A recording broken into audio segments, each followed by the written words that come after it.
मैं भी मतलब वैसे ही स्माइल कर रही थी और सभी वैसे स्माइल कर रहे थे। Hi everyone, welcome to practice mock and welcome to our YouTube channel.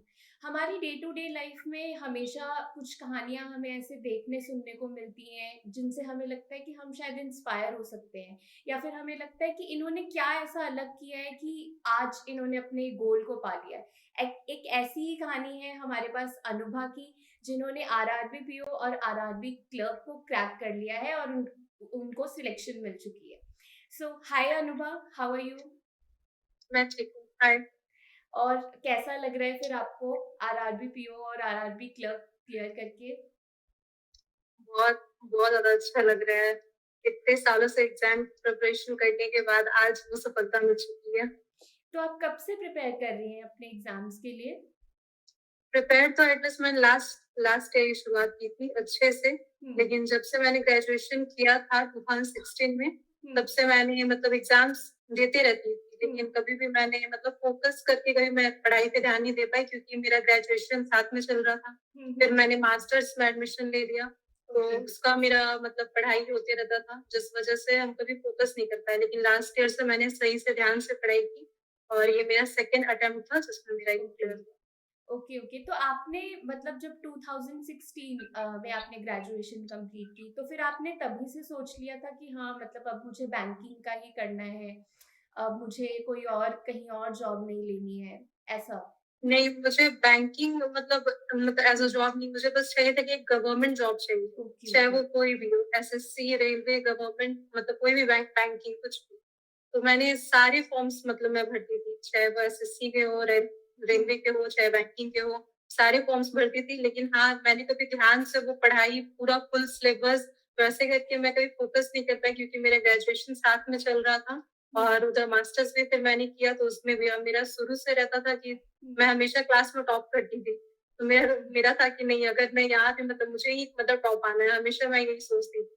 जिस वजह से मैंने कभी फोकस पूरा अच्छे तरह से नहीं किया। जब मेरा मास्टर्स कंप्लीट हो गया 2020 में, तब मैंने शुरू किया लास्ट ईयर। अच्छा, तो आपको फिर लगा कि हाँ, अब मुझे यहाँ भी टॉप करना है, मुझे यहाँ भी कुछ करके दिखाना है। तो आपकी मैंने फैमिली का क्या बैकग्राउंड है? मतलब क्या वो भी किसी बैंकिंग जॉब में है या कुछ ऐसे कि आप, क्योंकि कई बार होता है ना कि जैसे मेरे पेरेंट्स वो हैं, तो उनको होता है कि हाँ, गवर्नमेंट बैंकिंग, तो फिर क्या है, आपका भी ऐसा कुछ था? क्योंकि एस्पिरेंट्स में नहीं, होता है। नहीं, मेरे घर में मेरे पूरे दूर-दूर तक मेरे पूरे खानदान में कोई भी गवर्नमेंट जॉब एम्प्लॉयी नहीं है।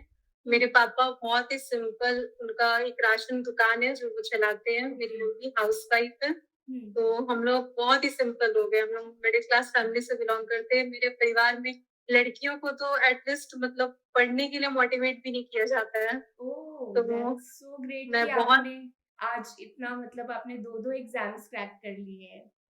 आज मैं अपने पूरे मतलब पूरे फैमिली में, पूरे खानदान में, इवन अपने पूरे गाँव में पहली लड़की हूँ जिसने मतलब इतना मतलब डिग्री लिया, मास्टर्स कंप्लीट किया, बैंकिंग में जॉब ली, गवर्नमेंट जॉब मतलब मैंने क्रैक किया। तो फिर आपके फैमिली वाले तो काफ़ी खुश होंगे ये सब सुन के, अब तो सब जगह बता रहे होंगे। बहुत ज़्यादा मतलब जिन लोगों से कभी कॉन्टैक्ट नहीं था, वो लोग भी कॉल कर कर के पूछ रहे हैं, सबसे बातें हो रही हैं, गाँव वाले सारे पूछ रहे हैं। तो मैं आपसे ये जानना चाहती हूँ कि आपकी मतलब ऐसे फैमिली, मतलब ऐसे कि हाँ, पढ़ने के लिए इतना लड़कियों को वो नहीं किया जाता था, फिर भी आपने अपने आप को इतना मोटिवेटेड कैसे रखा? क्योंकि हाँ, स्टूडेंट लाइफ में ऐसा होता है कि एस्पिरेंट आपको लगने लगता है एक पॉइंट पर कि अब नहीं कर पा रहे हैं, अब छोड़ देते हैं, लोगों का भी सुनने को मिलता है कि नहीं हो पा रहा है। तो कैसे आपने अपने आप को मोटिवेटेड रखा? बहुत सारे अप्स एंड डाउन देखे हैं मुझे, बहुत सारे। बचपन से लेके एक तो था कि बचपन से क्लास में हमेशा फर्स्ट आते थे, तो हमेशा पढ़ना मेरा मतलब फर्स्ट प्रायोरिटी था कि मेरे को पढ़ना ही है। लेकिन हम लोग के फैमिली में होता था कि लड़कियों की शादी जल्द से जल्द कर दी जाए। Even 8th class, 10th class मतलब इंटर लास्ट मतलब शादी कर दी जाती है। लेकिन मेरे मम्मी-पापा बहुत ज़्यादा सपोर्टिव थे, मतलब उन्होंने मतलब मैं जो चाहती थी उन्होंने मुझे करने दिया। उन्हें बहुत सोसाइटी से तो बहुत ज़्यादा सुनने को मिला, अरे लड़की इतनी बड़ी हो गई, इसकी शादी कर दो, इतना एज हो रहा है, ये वो बहुत सारे सुनने को मिले। अभी तो मतलब मेरे से छोटे जितने भी मेरे भाई-बहन हैं, सबकी शादी हो चुकी है। सिर्फ अच्छा। मैं बची हुई हूँ मेरे घर में, मतलब लड़की में इवन लड़कों की भी शादी जो मुझसे छोटे हैं, उनकी हो चुकी है। तो मेरे मेरे मम्मी-पापा हमेशा मुझे सपोर्ट किए हैं। उनके सपोर्ट के बिना मैं कुछ नहीं कर सकती थी। दैट इज सो ग्रेट कि मतलब फैमिली का थोड़ा सपोर्ट तो होना बनता है, बिकॉज तभी आप और कभी आगे जाकर इतना अच्छा कर सकते हैं। तो अनुभा, हुँ। आपकी प्रेपरेशन स्ट्रैटेजी क्या थी? मतलब कि कहाँ से आपको लगा कि मतलब ये सब्जेक्ट्स मेरे वीक है, ये स्ट्रांग है, या मुझे इन पे वर्क करना है, तो कैसे आपने उस स्ट्रैटेजी को इम्प्लीमेंट किया, या क्या थी आपकी स्ट्रैटेजी? मैंने अपनी जो स्कूलिंग थी वो हिंदी मीडियम से की थी, तो हम्म। मेरी इंग्लिश बहुत ही ज़्यादा वीक थी। हम्म। हिंदी मीडियम से करने के लिए मतलब जब पढ़ के निकली थी वहाँ से, तो मेरी इंग्लिश बहुत ज़्यादा वीक थी। जब मैंने बैंकिंग की प्रिपरेशन शुरू की थी, तो जब मैं छोटे-छोटे क्विज़ेज़ लगाया करती थी, सेक्शनल क्विज़ेज़, तो मेरे इंग्लिश में 2-3 ऐसे मार्क्स आया करते थे। तो मुझे बहुत ज़्यादा प्रॉब्लम होती थी कि मैं कैसे करूँ? बैंक में बिना इंग्लिश का तो कुछ हो नहीं सकता, कैसे मैं अचीव हम्म। करूँगी? और जैसे मैंने बताया कि 2016 के बाद से ही मैंने एग्ज़ाम देना शुरू किया था, तो मेरे मैथ्स और रीज़निंग हमेशा क्लियर रहते थे, लेकिन इंग्लिश में मेरा सेक्शनल कट ऑफ भी क्लियर नहीं हो पाता था, तो मैं हमेशा पीछे चल जाती थी। और एक जीए पॉइंट है, जीए मेरा सबसे वीक, जीए भी मेरे को बिल्कुल भी पढ़ने की इच्छा ही नहीं होती है। वही वही 2 मेरे जो थे वीकनेस थी, तो मैंने उसको धीरे-धीरे मॉक से शुरुआत की। प्रैक्टिस मॉक के मैंने सेक्शनल क्विज़ेज़ लगाने शुरू किए, और प्रैक्टिस मॉक के जो मैं मॉक्स देती थी, उसको मैंने एनालाइज़ करना शुरू किया। धीरे-धीरे मैंने अपना सारा कॉन्सेप्ट क्लियर किया। तो मतलब प्रैक्टिस मॉक के मॉक्स आप लगाते थे, तो आपके स्कोर्स एज़ इन कितने आपके आए, फाइनल स्कोर वैसे कितने आए हैं? स्टार्टिंग स्टार्टिंग में तो बहुत ही कम 30-35 ऐसे आते थे, फिर धीरे-धीरे जैसे आरआरबी पीओ का मैंने किया, तो मैं 70 प्लस आरआरबी पीओ के प्री में कर लेती थी 80 में, और सिंस आरआरबी उसमें क्लर्क में इंग्लिश नहीं है, तो हाँ, आप अच्छा स्कोर कर पाती होंगी क्वांट और रीजनिंग हाँ। में। हुँ। हाँ, और आरआरबी क्लर्क में भी 80 आउट ऑफ 80 मेरा हो जाता था। मोस्टली 80 आउट ऑफ 80 हो जाता था आरआरबी क्लर्क में। हुँ। लेकिन अदर जैसे exam IBPS, PO, IBPS clerk, अगर इसमें देखा जाए, तो इंग्लिश में मेरा मतलब रहता था, मतलब 15 टू 20 के बीच में मैंने मार्क्स जो मेरे 2-3 आ रहे थे, वो मैंने अपनी प्रैक्टिस से 15 से 20, कभी-कभी अबव 20 भी आ जाते थे, लेकिन मेरा मैथ्स, रीज़निंग हमेशा अच्छा रहता था। तो डेली आप कितना पढ़ाई करती थी? कितने आवर्स आप देती थी कि हाँ, इतने मुझे देने ही हैं? लास्ट ईयर मैंने अपना सारा सिलेबस कंप्लीट कर लिया, और हुँ। इस साल मैंने सिर्फ और सिर्फ मॉक्स और क्विज़ेज़ पे अपना अपना पूरा का पूरा टाइम सिर्फ उसको दिया। हुँ। मैं डेली कम से कम मैं मतलब 10 से 12 घंटे में पढ़ती ही पढ़ती थी। हुँ। एक दिन में कम से कम 4-5 मॉक मुझे लगाना ही रहता था, और सेक्शनल क्विज़ेज़ जितना जितना ज़्यादा हो सके मुझसे। तो इसका मतलब है मॉक्स देना और उनको एनालाइज़ करना बहुत इम्पोर्टेंट बहुत है। ज़रूरी। बहुत ज़रूरी है, अगर आप किसी एग्ज़ाम को क्रैक करना चाहते हैं, तो आपको मॉक्स देने भी होंगे और उनको एनालाइज़ भी करना एनालाइज़ होगा। भी करना बिल्कुल पड़ेगा। ऐसे छोड़ नहीं देना है कि एक बार दे दिया मॉक तो हो गया। नहीं, उनको बैठ के नहीं एनालाइज़ है। करना है, उनकी अपनी गलतियाँ देखनी है। तो आप कहाँ ज़्यादा गलतियाँ करती थी? मैंने जैसे बताया, मैं इंग्लिश में ही ज़्यादा गलतियाँ होती थी मेरी, तो मैं उसको अच्छे से देखती थी उसको, जहाँ-जहाँ, जो-जो गलती है, तो प्रैक्टिस मॉक में नीचे उसका एक्सप्लेनेशन दिया रहता है, तो उस एक्सप्लेनेशन को देखती थी। अपना मैंने एक कॉपी नोट्स बनाया हुआ था इंग्लिश का, उसमें मैं अपनी सारी गलती नोट्स करती थी, ताकि अगले बार जब भी मैं मॉक दूँ, तो पहले सुबह में 1 घंटा रिवाइज़ कर लेते थे, फिर उसके बाद फिर मैं स्टार्ट करती थी अपना मॉक्स। तो आप इसीलिए सुबह-सुबह मुझे द पढ़ती थी? हाँ, पहले अपनी सारी गलतियाँ जो मैंने नोट्स की हुई होती थी, वो पहले मैं पढ़ती थी सुबह सुबह उठ के, उसके बाद फिर करती थी। अच्छा, तो धीरे-धीरे आपके फिर इंग्लिश में भी मार्क्स आने लग गए कि हुँ। आपने धीरे-धीरे आपके सभी सब्जेक्ट्स में आप हो गई। तो जीके का आपने कैसे किया फिर? जीए में मैंने सिर्फ 2 ही सोर्स फ़ॉलो किए। मैंने जैसे बताया कि मैं जीए बहुत कमज़ोर हूँ, मतलब मुझे पढ़ना बिल्कुल पसंद नहीं है। रीडिंग वग़ैरह मेरे, आप जितना मतलब मैथ्स हुँ। बनवा लो, रीज़निंग बनवा लो, प्रैक्टिकल मतलब जितना करवा लो, लेकिन वो रीडिंग वाला हैबिट मेरा होता ही नहीं है। तो इसीलिए फिर मैंने जीए के लिए सिर्फ 2 सोर्स स्टार्ट, करंट अफेयर्स क्विज़ेज़ आते हैं वीकली वाले, हुँ। उसमें मतलब 1 वीक में आपको तो मतलब 2 क्विज़ेज़ रहते हैं, 2 सेट रहते हैं। हुँ। हुँ। 50-50 के 2 सेट रहते हैं, तो वो मैंने स्टार्ट किए करने के। उससे मैंने अपना टारगेट लिया था कि मुझे 12 प्लस या 15 प्लस इतना कर लेना है, कि सेक्शनल एटलीस्ट क्लियर हो जाए। तो बस मैं उतना ही करती थी। तो आपके कुछ अलग से नोट्स भी बनाती थी, या सिर्फ़ ऐसे क्विज़ेज़ वगैरह ही देती थी आप? नहीं, स्टार्टिंग में मैंने नोट्स बनाने शुरू किए थे, लेकिन फिर मैंने देखा कि जितने देर मुझे नोट्स बनाने में लग रही है, उतने देर में मैं रिवाइज़ कर लेती। तो इसीलिए मैंने नोट्स बनाए, क्योंकि 1.5-2 घंटे मुझे अच्छे से नोट्स, क्योंकि जैसे आजकल है ना बैंकिंग में कि हुँ, आपको मतलब सिर्फ वन लाइनर नहीं पूछता है, पूरा डिटेल में हुँ, पूछता है। हुँ, मैं पूरे डिटेल में नोट्स बनाती थी, और सिर्फ एक साइड से नहीं, मैं 2-3 साइड से बनाती थी। तो मैं बहुत ज़्यादा टाइम मेरा लग रहा था, और फिर मैंने देखा कि फिर मैं याद भी नहीं कर पा रही हूँ, रिवाइज़ भी नहीं हो पा रहा है, जिस वज़ह से मैंने फिर नोट्स बनाना बंद कर दिया। फिर मैं सिर्फ मतलब क्विज़ेज़ को बार-बार रिवाइज़ करती गई। तो जीके में आपने कितने मार्क्स स्कोर किए? आरआरबी पीओ में मेरा अराउंड 12 पॉइंट समथिंग था, और ओके। आरआरबी क्लर्क में मेरा 21 पॉइंट समथिंग। तो आप जब एग्ज़ाम देने गई जैसे प्रीलिम्स का ही तो वो तो ईज़ी रहता है ना? तो वो मेंस इजी था। हुँ, तो मेंस का कैसा था एग्ज़ाम जब आप देने गई? मेंस का जब मैं एग्जाम दे रही थी, उसके पीछे भी मेरे मतलब कान में ना बहुत दर्द रहा था। मतलब जिस दिन मेरा मेंस अच्छा। एग्जाम था, मेरे कान में मतलब वो हो गया था, घाव जो बोलते हैं ना, वो हुँ, हो गया था, हुँ, और बहुत ज्यादा दर्द था मुझे। फिर भी मैं वैसी हालत में एग्जाम देने गई मेंस में। हुँ, और जब मैं एग्जाम्स दे रही थी ना, तो मैंने पूरी स्ट्रेटेजी बना रखी थी पहले से, कि मैं पहले ये सब्जेक्ट करूंगी, वो सब्जेक्ट करूंगी। लेकिन जब मैंने शुरुआत की, तो हुँ, कोई स्ट्रेटेजी कुछ काम नहीं आया, क्योंकि टाइम बीतते चला गया, और मैंने पूरा टाइम सिर्फ अपना मतलब स्टार्टिंग ही मैंने रीजनिंग से किया था। हुँ। तो रीजनिंग, इंग्लिश, कंप्यूटर, जीके, इसमें ही मेरा पूरा टाइम खत्म हो गया। मैथ्स के लिए मुश्किल से 10-12 मिनट मेरे पास ओके, बचा तो था। आपने मैथ्स को सबसे एंड में रखा।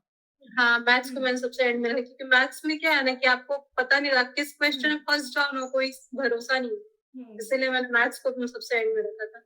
रीजनिंग मेरे को सबसे ज्यादा हुँ। पसंद है, इसलिए मैंने रीजनिंग सबसे पहले स्टार्ट किया। और प्री में आपने रीज़निंग की पहले या मैथ्स रीज़निंग ही? रीजनिंग ही मैंने पहले की, पहले मैं रीजनिंग ही उठाती थी। हुँ। रीजनिंग पहले कंप्लीट करके फिर मैथ्स। अच्छा ठीक है, तो ऐसे करके आपने अपना मेंस भी क्रैक किया। यस। इंटरव्यू में आपसे क्या पूछा गया? इंटरव्यू में पहले तो मेरा इंट्रोडक्शन जैसे हुँ, पूछा गया था, हुँ, तो उन्होंने मतलब डायरेक्ट इंट्रोडक्शन ही पूछा, डायरेक्ट मुझसे पूछा कि और अनुभव बताइए, कैसे हैं आप? तो तो मैंने भी बोला, हुँ, सर मैं अच्छी हूँ, आप कैसे हो? तो फिर सर मुस्कुराए, फिर बोले, "हाँ, मैं भी अच्छा हूँ।" जो मेरे से क्वेश्चन पूछ रहे थे ना, अधिकतर जो चेयरमैन सर जो पीछे बैठे थे, हुँ, वही पूछ रहे थे। तो उन्होंने मतलब मुझसे पूछा, नाबार्ड के बारे में पूछा, हुँ, आरबीआई के बारे में पूछा, आरबीआई हुँ, करेंसीज़ के बारे में पूछा।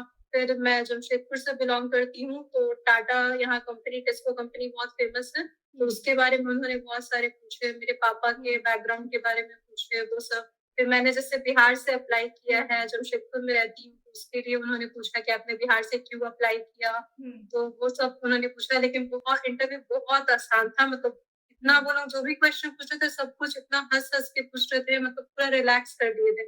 हुँ, मैं भी मतलब वैसे ही स्माइल कर रही थी, और सर भी वैसे ही स्माइल कर रहे थे। हुँ। मुझे इंटरव्यू में 80 मार्क्स मिला था, बहुत वाह! अच्छे मार्क्स मिला था। काफ़ी तो मतलब पैनल आपको काफ़ी अच्छा मिला। हाँ, बहुत अच्छे मिले। बहुत ही आपको पहले ही उन्होंने कंफर्टेबल फ़ील करा दिया। तो आपसे हिंदी में क्वेश्चन पूछे थे या इंग्लिश में ऐसे? नहीं, हिंदी में ही हुँ, पूछ रहे थे। हुँ, इवन एक सर थे वहाँ पे, जो मतलब वो थोड़ा सीरियस टाइप के बैठे हुए थे, वो एकदम स्माइल नहीं कर रहे थे। वो मेरे से मतलब डायरेक्ट पूछे कि आरबीआई में कौन-कौन से डिनोमिनेशंस होते हैं नोट्स के? तो हुँ, मैंने बताने शुरू किए, तो हुँ, ₹1 के नोट नहीं होते हैं? मैंने बोले, होते हैं सर। तो उस तरह से उन्होंने क्वेश्चन पूछा। फिर हुँ, जब कुछ थोड़ा देर हो गया, मतलब हुँ, एक मैम थी, उन्होंने पूछा कि हुँ, रेपो रेट बताइए, रेपो हुँ, रेट मुझे समझाने के लिए बोला गया, तो मैंने समझाया रेपो रेट। तो सर ने पूछा, चेयरमैन सर ने, तो फिर आरबीआई को भी जब बैंक को लेने की ज़रूरत पड़ती है, रेपो रेट में तो वही है कि हुँ, बैंक को कर्ज़ लेने की ज़रूरत पड़ती है हुँ, आरबीआई से, तो बैंक को भी कर्ज़ लेने की ज़रूरत पड़ती है आरबीआई से, तो फिर आप हुँ, बैंक में नौकरी करके क्या करेंगी, जब बैंक को भी कर्ज़ लेना पड़ रहा है? तो फिर उन्होंने हुँ, उल्टा घुमा के पूछा, तब तो आरबीआई को भी हुँ, कर्ज़ लेना पड़ता होगा? बोले, हाँ हुँ, सर, आरबीआई को भी कर्ज़ लेना पड़ता है बैंक से, तभी तो रिवर्स रेपो रेट बनाया गया है। तो हुँ, इस तरह से उन्होंने मतलब बहुत सारे काउंटर क्वेश्चन किए, ताकि मुझे फँसा हाँ। सके, लेकिन वो हँस भी रहे थे और बता भी रहे थे। तो आपको तो ट्रिक अच्छा था। करने के लिए उन्होंने काफ़ी हाँ, इधर-उधर से क्वेश्चन्स हाँ, घुमा-फिरा कर इधर-उधर से पूछे। घुमा रहे थे। क्वेश्चन्स ईज़ी थे, लेकिन वो हुँ, घुमा-घुमा के पूछ रहे थे। घुमा-फिरा के पूछ रहे होंगे।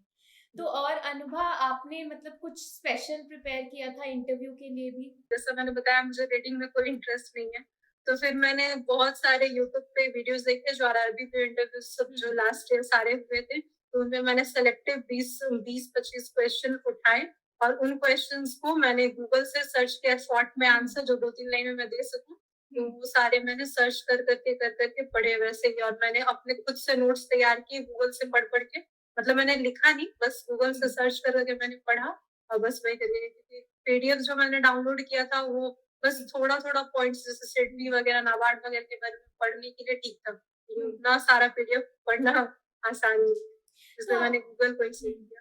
आपने जीके मतलब कितने मंथ्स का प्रिपेयर किया था मेंस एग्जाम के लिए?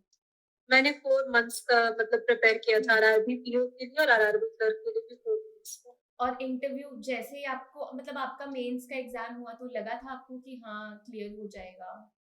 मुझे था कि क्लियर हो जाएगा, लेकिन सिर्फ इतना था कि सेक्शनल से कितना, मतलब जो मेरा मेन कट ऑफ उससे कितना ऊपर होगा, उसमें हम्म, मेरे को डाउट था।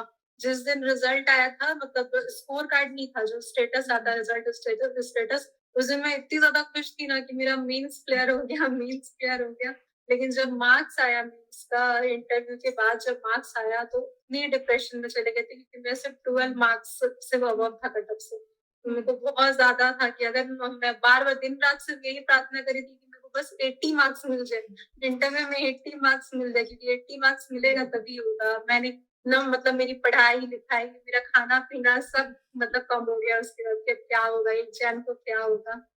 तो उसके बाद आपके मार्क्स इतने अच्छे आ गए इंटरव्यू में, भगवान ने आपकी सुन ली और आपकी अपनी मेहनत के कारण आपने आरआरबी पीओ और क्लियर क्रैक कर लिया। तो अनुभा ऐसा कुछ है क्या कि जो गलतियां आपने अपनी प्रिपरेशन के ड्यूरिंग की वो और भी लोग आपको करते हुए दिखाई देते हैं, ऐसा कुछ है क्या? करते हैं, जैसे मेरे जैसे मैं डिफरेंट डिफरेंट यूट्यूब चैनल्स मतलब बार बार सर्च करती हूँ। कोई अपनी हम्म, कोई कुछ स्ट्रेटेजी बता रहा, कोई कुछ स्ट्रेटेजी बता रहा है, सबके सबके स्ट्रेटेजीज को लेके फॉलो करती हूँ कि कुछ हम्म, ये कर लूँ, कुछ वो कर लूँ, ऐसे करती है। तो सिर्फ हम्म, अपनी स्ट्रेटेजी, मतलब कहते हैं ना, हम्म, सुनो सबकी, करो अपनी। करो तुम। बस वही चीज है कि हम्म, सबकी स्ट्रेटेजी सुनो, लेकिन किसी को अपनाने की जरूरत नहीं है। जो तुम्हारे लिए बेस्ट है वो तुम अपने लिए चुनो। तुम किस में कंफर्टेबल हो रही हो, हम्म। तो वो तुमको देखना है। अच्छा ठीक है, तो मतलब आपने इस तरीके से किया। अनुभा हम्म। ऐसा कुछ और है क्या जो आप हमारे एस्पिरेंट्स को सजेस्ट करना चाहती है कि कुछ अलग? मैं बस यही बोलना चाहती हूँ कि खुद पर भरोसा रखो। और हम्म, पता है कि मतलब कुछ साल लगेंगे, वो किसी किसी का 1 साल में हो जाता है, किसी किसी के बहुत साल लग जाते हैं। हम्म, लेकिन अगर वो कंसिस्टेंसी बनी रही तो एक हम्म, ना एक दिन जॉब मिलेगी, क्योंकि आपकी नॉलेज कहीं नहीं जाती। अगर आप बैंक में क्लियर नहीं कर पाओगे, तो उससे और भी अदर एग्जाम्स है जहाँ आप क्लियर कर पाओगे, आपकी वो नॉलेज कहीं नहीं जाएगी। तो आप बस कंसिस्टेंट कंसिस्टेंट रहिए। अच्छा। तो आपने भी अपनी कंसिस्टेंसी से एग्जाम्स क्रैक कर लिए। अनुभा ऐसा कुछ और है क्या? अब आपके आगे के प्लान्स क्या हैं? आप कुछ और प्लान कर रही हो अपने फ्यूचर के लिए? आगे मैंने सोचा है कि मैं आरबीआई ग्रेड बी एग्जाम मतलब प्रिपेयर करूंगी, उसी के लिए मैं फोकस कर रही हूँ। मैंने अभी सारे हम्म, बुक्स मेरा सब कलेक्ट कर चुकी है, कि अब उस पे फोकस करूंगी। मेरा वही मोटिव आरबीआई ग्रेड वही निकालना है।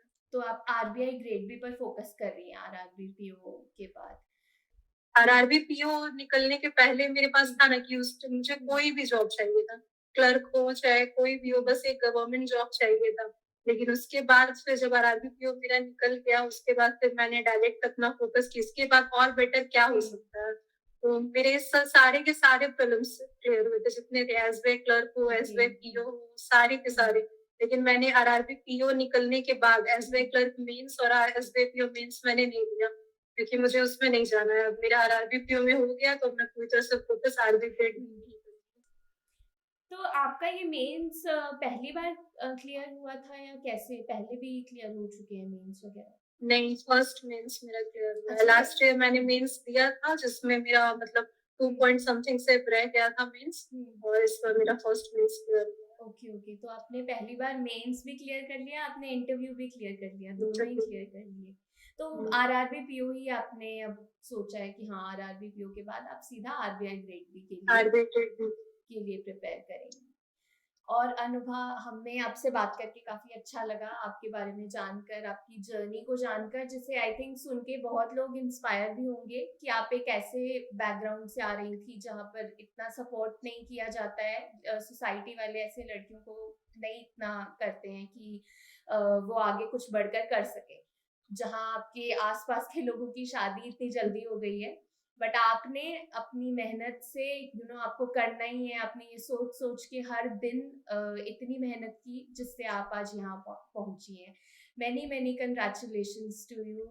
बहुत ही अच्छा लगा आज आपसे बात करके। Thank you thank so you. Much.